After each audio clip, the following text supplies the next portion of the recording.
Tom Bone. You will not see better innovation than Tom Bone this weekend has scored a hatful. France have lined up 3 and 1, 3 to the keeper's left, and they've gone the same place. Same result, Charlie couldn't stop that one, and Van der Ack doubles the lead, and he now goes into second place on his own in the Hero top scorers table.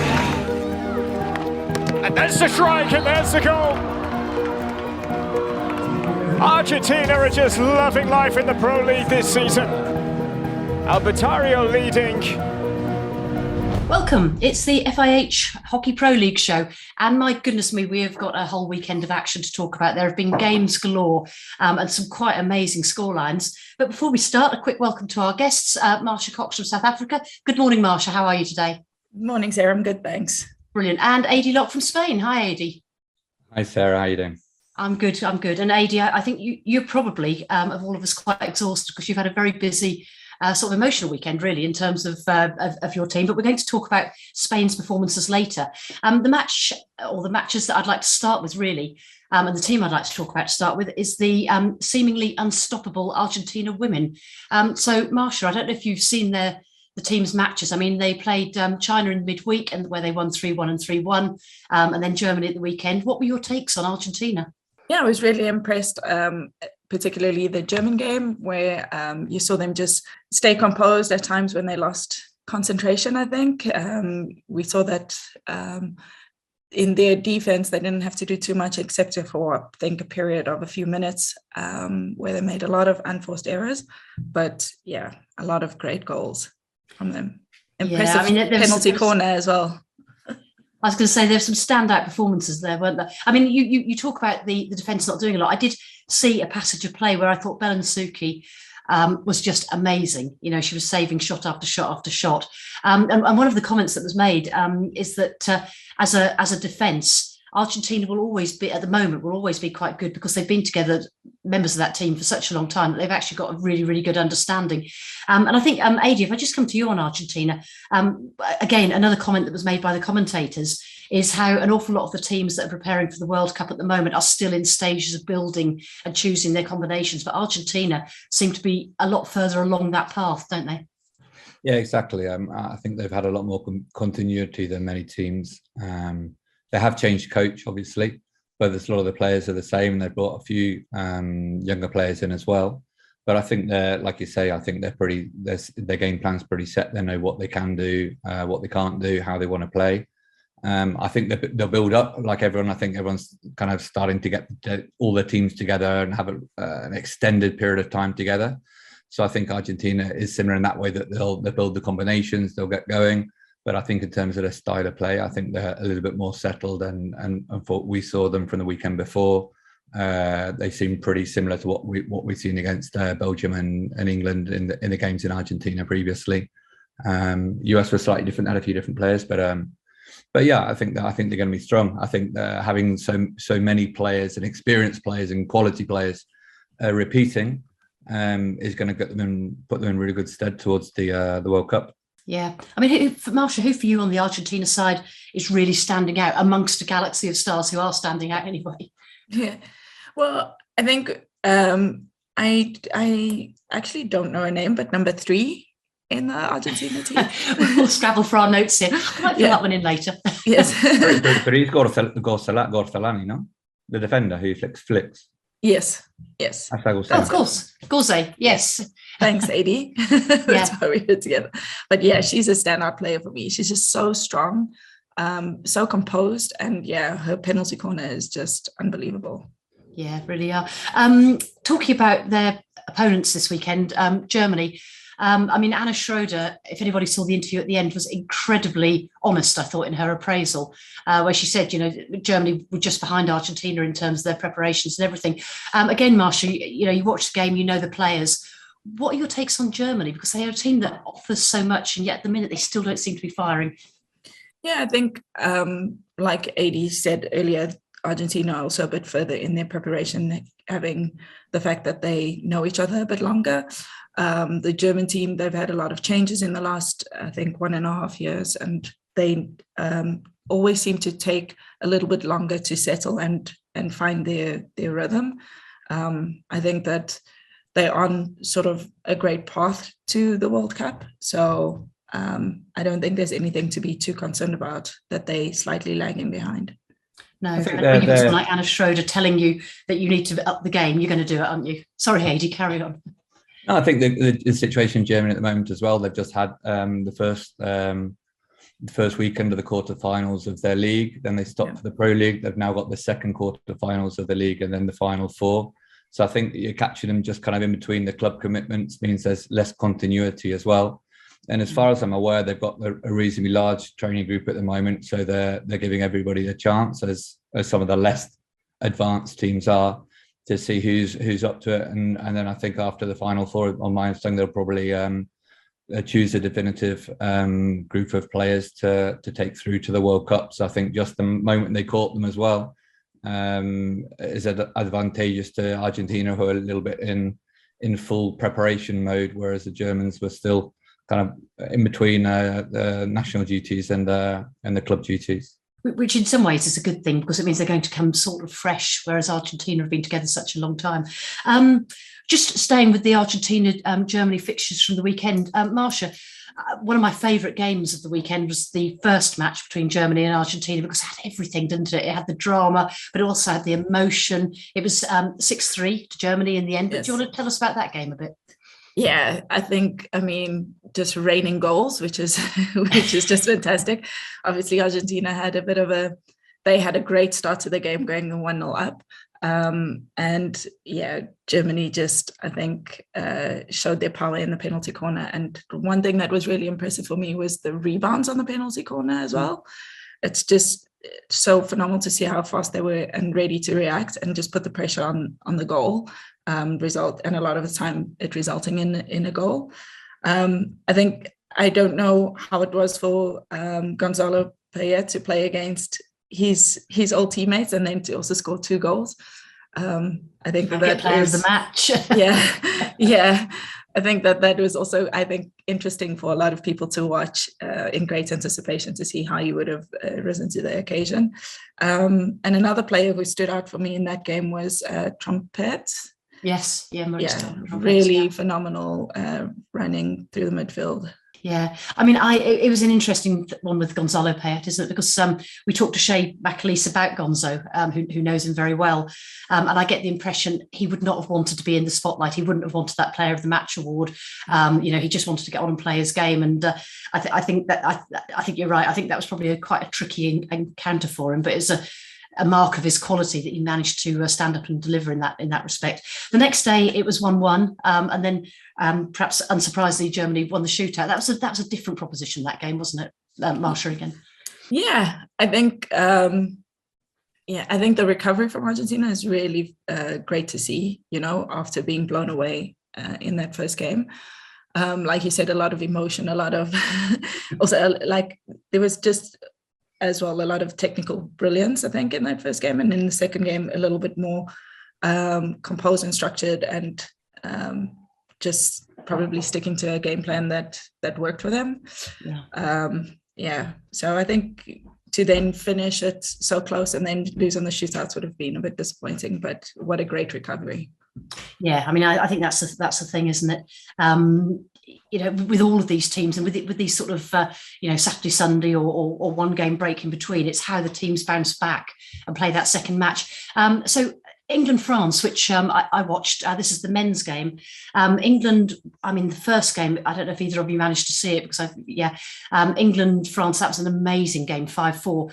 Marsha, what were your takes on that game? Yeah, I was really impressed with the French men. I thought that they just, we've seen them get more comfortable with their very direct style of play in their attacking 23, and I thought that's what it started paying off for them. Yeah.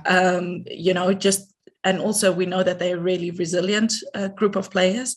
So just to keep going at it, even when at moments you thought, now England are going to get comfortable and start to run away with this game, but no, it just seemed to come back and equalize. And I was really, really impressed with them. And I think that they were just gutted with the last minute goal by Yeah, Shenward. I mean, the commentators don't learn, do they? They'd called a penalty, they'd called a shootout already by that stage, I think, and then back we came, and there was yet another goal.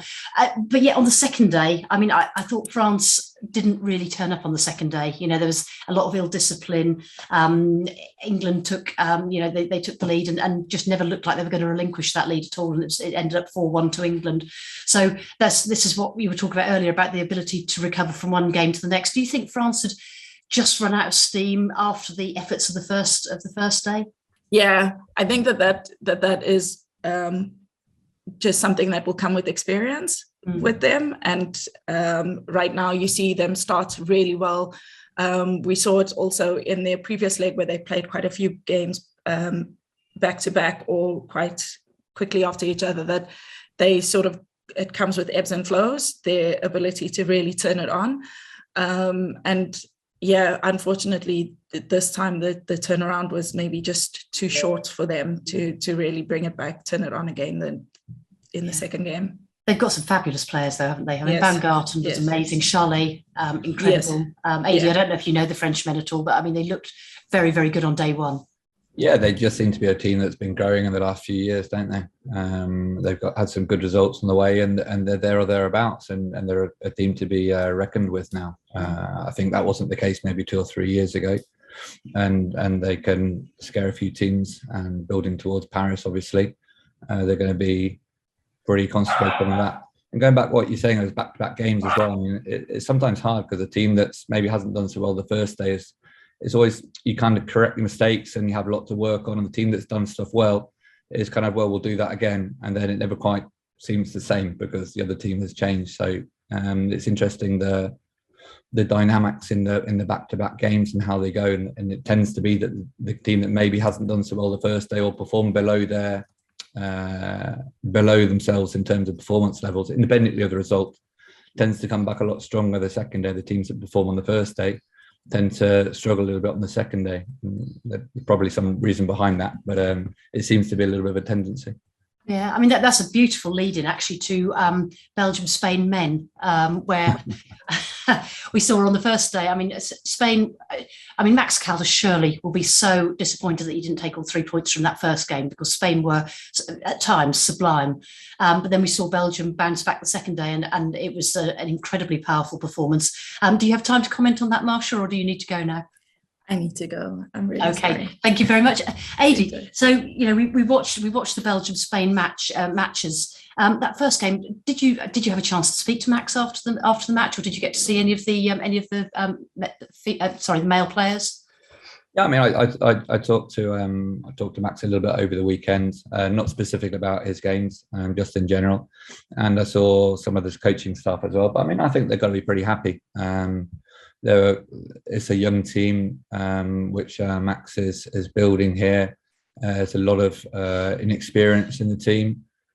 Fortunately, they've got a lot of games coming up, Pro League, and they've got some friendly matches, and they played some friendly matches a few weeks ago with Pakistan as well.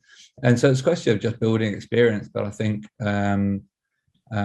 when you're with a young team, it's a question of being patient. You know that there's not going to be necessarily a consistency in performance levels throughout the games and from game to game.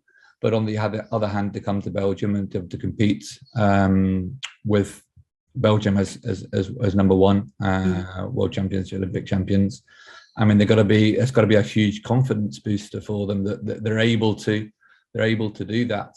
And then sometimes with the younger teams, well, these things kind of slip away, and a little bit of inexperience probably towards the end of the match, how to manage the game, how to manage the different minutes in the game, moments in the game. That comes with experience, and that's all part of the process now. So I think they'll be very happy with how things have gone.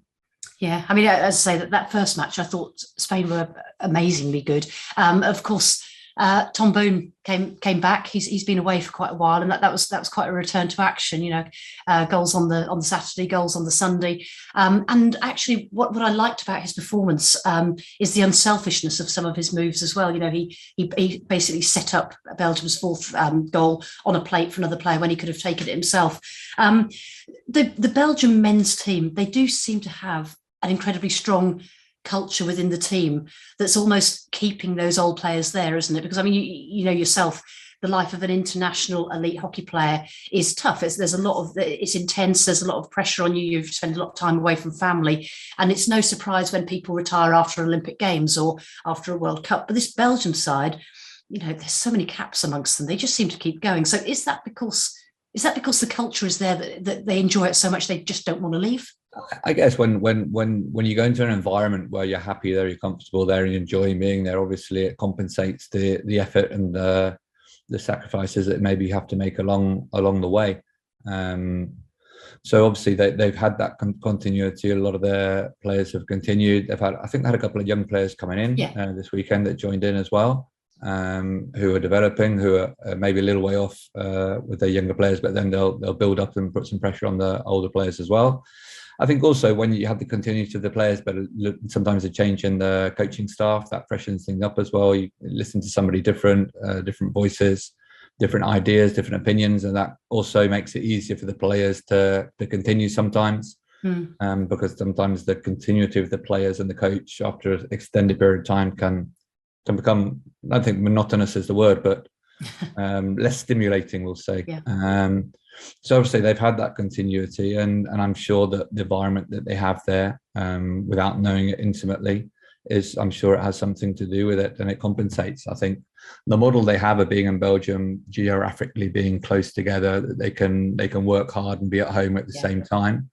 I think that's a big advantage. Obviously there's countries which don't have that advantage, or everyone has to move away from home and live in the same place, maybe like possibly in Australia at times when everyone moves to Perth, or for us in Spain, it's quite a big geographic space. And so to have everyone together, you're away from home. Obviously our training camps, everyone is away from home. We're not kind of doing training camps and then going back home again. So it's like a third of the year away from home. And that like I said, after a while, that can take its toll. So yeah, I'm sure the environment and the culture and the working model that they have increases the longevity of the players, which is obviously at the moment to their advantage for the group that they've got. Absolutely. Well, before we come on to talk about your matches, that fits in extremely nicely because China women have moved en bloc to Rotterdam for the next few weeks as they finish their Pro League matches. I think they've got 14 Pro League matches. They've then obviously got the World Cup. They've also got the new head coach in Alison Annan. They lost to Argentina 3-1 and 3-1, but they scored against Argentina, which was a great step. They then drew with England in the first match and won the shootout, and then they beat England in the second match 3-1. After the second match in England, Alison was asked, about the improvements that had been made in a very, very short space of time, and she was talking about small steps. But for me, to go from losing their earlier Pro League matches back in January to beating England at home in Lee Valley 3-1, so it wasn't even it was a comprehensive victory. They're quite big steps, aren't they, for a coach who's only been with them for 5 days? Yeah, I mean, I think China has quality players, technically very adept, very complete. And it's a question, I think, with China of them finding the way to play and the way to play together to optimize the technical talent, if you like, that they have.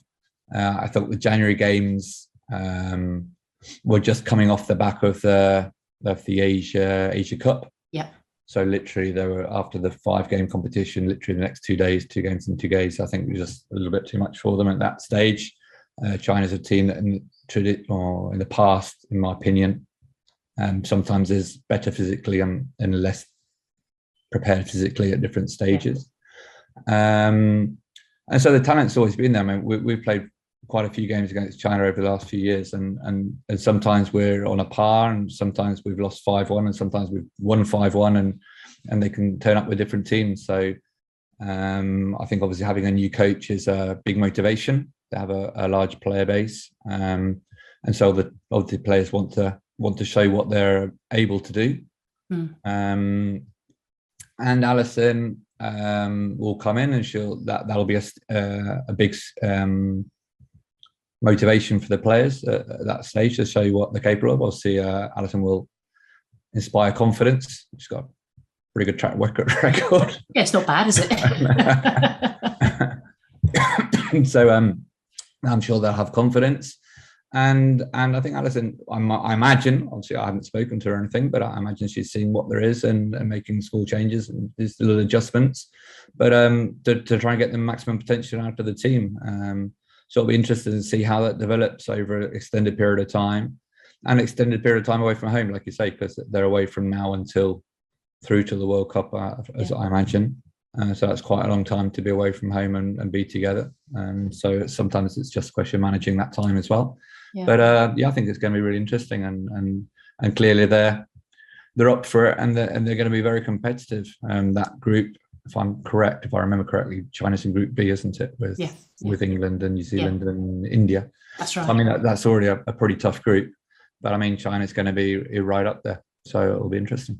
Well, one of the things that we noticed from first game against Argentina to the second game against England was actually, and again, this is something that Alison was speaking about in a pre-match interview, the players were confident enough to video refer far more frequently than perhaps China have done in the past, and they did some fantastic referrals, which perhaps we wouldn't have seen. So instantly those small changes begin to make quite big differences. But let's talk about your games, because we saw a sublime performance on day one against Belgium, and then it's sort of slightly different on day two. So tell us what happened over the weekend. I thought obviously we've been working quite hard together now. We've been together we had a 2-week training block basically. The first game was reasonable. Obviously, we started pretty slowly. I think that was pretty clear to see the first quarter. Belgium dominated, and they looked pretty up for it, and they had that pace and energy about the game that we didn't have at the start. And the second quarter, we got into it, and then I thought the second half we played well. We played how we're able to. We moved the ball, we created scoring opportunities. Probably more so than we did against Argentina, but it's something we've been working on. I think from the first game against Argentina to the second game to that first game against Belgium, we'd improved a little bit in our attack, which is what we've been looking to do. So that was good. It was nice to get a good result as well, because sometimes we've been playing well and not getting the ball in the net, so not getting the results. Yeah. So that was a pretty good step in the right direction in terms of what we were trying to achieve with the team. And the second day didn't quite come together, did it?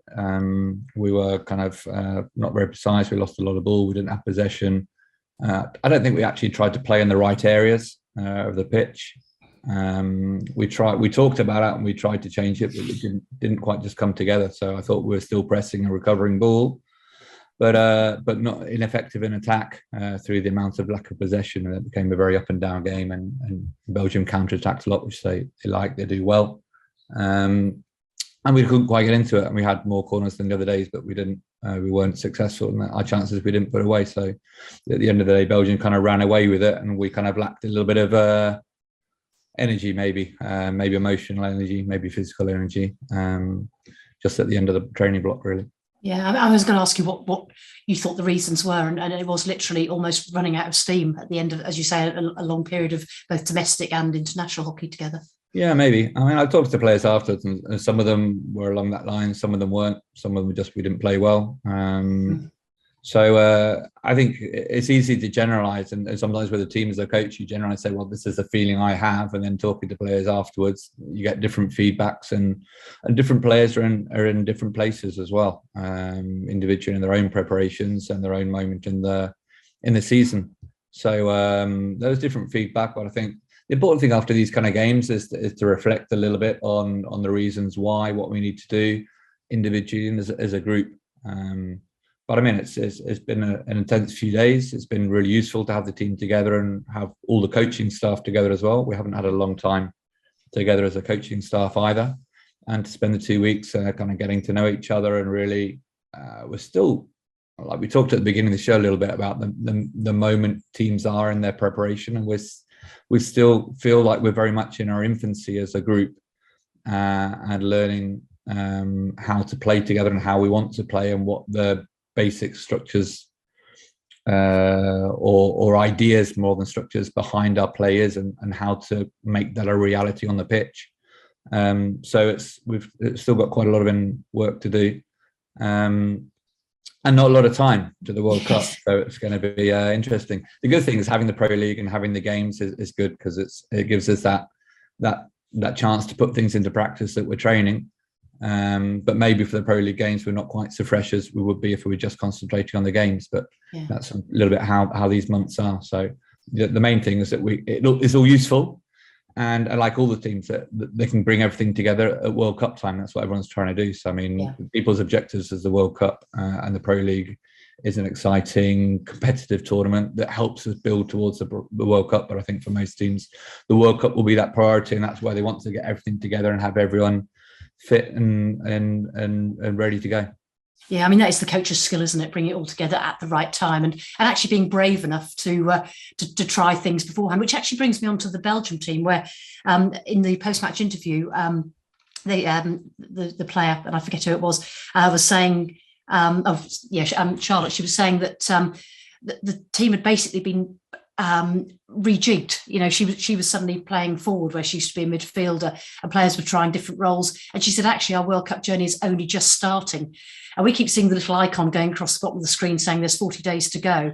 If I was the coach and I was only just starting, I'd be slightly panic-stricken at this point. But they're okay, it seems. Yeah, it's the way it's worked with extended time for the Olympics. I mean, normally this cycle would have started in September, December, that period of 2020, and would had an extra year of work kind of put in, and then the changes you make after an Olympic cycle, looking into the next Olympic cycle, because we talk about working towards the World Cup, but also everyone's working towards the Paris Olympics. I mean, when you think in terms of, it seems a long way away, the Olympics, but in terms of an Olympic cycle, it's nothing. We've got, like I say, the World Cup's a month away, but the Olympics is 2 years away. The Olympic qualifiers are a year and a half away. The Europeans for qualifying or getting the ranking for that, and the World Cup is a year and a month away. I mean, there's nothing. The time we have together and how the season works, time passes incredibly quickly, and we have to take advantage. So I think everyone knows where they are. Everyone's aware it's a different Olympic cycle. There's not the same time scales as we've had before. And also it's a question, like I say, of building bit by bit, not trying to do, well, this is my personal opinion, is not to do too much all at once. So we, for example, have worked a lot on our possession and how we work the ball and how we want to create the opportunities and stuff like that. And our defence, to be fair, we've worked on a couple of days, but not a lot. And so that will work on the next bit. Once one bit's done, then we'll do the next bit. And then when it comes to the World Cup, it's putting it all together at the same time, like you say. And the same with the physical aspect. We work on physical aspect. And there's certain different times during the year of different amounts. So of training, different kinds of training to get to the World Cup at the right time. So I think everyone will get there. What will be the last thing you work on? What will be the last thing you work on before the World Cup? What will be the very last thing? Yeah. The bit where you can tick it and say, okay, guys, we're ready now. I don't know. It depends how far we come along in the next month. We've got a checklist of things to do, and we tick them off, and there are things that we won't get to practice a lot. There's things, for example, we're doing less at the moment is penalty corner defence, for example. Let's be honest. There's times when I spent a lot of time in penalty corner defence, and a lot of times when I'll concentrate on penalty corner attack or shootouts or other things. And this year, because we've have quite a lot of continuity in those positions, we've got a new team, but specifically our penalty corner defence has a lot of continuity. So I spent a little bit less time on that, for example. So just to prioritising the time we've got and deciding what we need to work on first and what we can add in and add everything up bit by bit, basically. What you can afford to leave till the very, very end. We've got another exciting weekend coming up, but you guys are actually getting a little bit of a break, which is quite nice for you. We've got England men versus South Africa. We've got Belgium men versus France. And we've got this small encounter between the Netherlands and Argentina, men's and women's. Just very, very briefly before we say goodbye, Netherlands women versus Argentina women. What's your thought on that match? I think it'll be a good game. We don't have a break. We played this weekend as well. Oh, sorry. Who are you playing? We're playing England. You are. You're absolutely right. It's been a long weekend. Just my brother watches it. He's going to come to the game today. They'll be cancelled or something. No, we're playing as well. It's non-stop, isn't it? It's full. I think they're going to be awesome. I think Holland and Argentina are the best teams in the world in the women's side for me. They have been. Do you think they'll hold back though? Do you think they'll hold anything back, the two teams? I don't think so. I think same as what we were saying. Everyone's developing. Everyone's seeing where they're going. They've got 2 new coaches. They want to set their stalls out. I think in certain tactical aspects, I think people play the games a little bit with the World Cup in mind. Maybe see how they play and then try things out, but maybe not set their stall out or the corners out to what they want to do in the World Cup. Especially if the teams are going to meet in crossovers or during the tournament. There's other teams where you'll probably meet later on if those teams keep going. But I think they'll just go for it. And I think at the end of the day, when you're playing international hockey, whether it's a friendly or a pro league or it's a tournament or whatever, you want to win anyway. So yeah. So obviously the other really, really, really big game at the weekend is Spain women versus England women. Yeah, exactly. How are you preparing for that one? No, it's good. We've got like I say, we've got a few days off now. So we've got Monday, Tuesday, Wednesday. We've got off. So we'll the players have a little bit of a break from those 16 days we've been together, pretty much. And then we'll travel on Thursday. We'll train on Friday morning and afternoon, and then we've got the game Saturday, Sunday. So we'll work on the video with the coaches and stuff, and then present it to the players when we arrive, and to keep developing, to make sure that last we'll have a debrief probably together of the Belgian game and have a look at where things went and how we need to keep developing. Most of our concentration or our time is spending on looking at ourselves. We're not spending very little time at the moment, to be fair, looking at the opposition, and we've got enough to deal with just looking at ourselves. So we'll add that in. We'll make a note of things as we go. So when we get to the World Cup, we've got everything prepared. But now that the emphasis is more on us. So looking forward to it. We keep rotating the squad a little bit, which we've been doing in these games. We've got some players who go back to Germany to play their playoffs with their clubs, which I think is important, that they can finish their league season with their clubs as well, and not make it into a conflict where they can't do both things. Obviously, we can't play both games and can't play with the Pro League and the German league, but I think we've come to a good solution with that, which gives other players an opportunity as well. Which I think what a lot of the teams, maybe apart from maybe Argentina, but a lot of teams are looking at the players, seeing who's able to do it, and the only way you know that is giving the opportunities to play. So really looking forward to coming to London and coming and playing. Seeing your brother and saying hello to everybody. Yeah, my brother and my mum. Fantastic. Brilliant. Well, really good luck with those games, Adi, and thank you so much for spending the time and beholding the fort after Marsha left us behind as well. We shared it out nicely, didn't we? Thank you.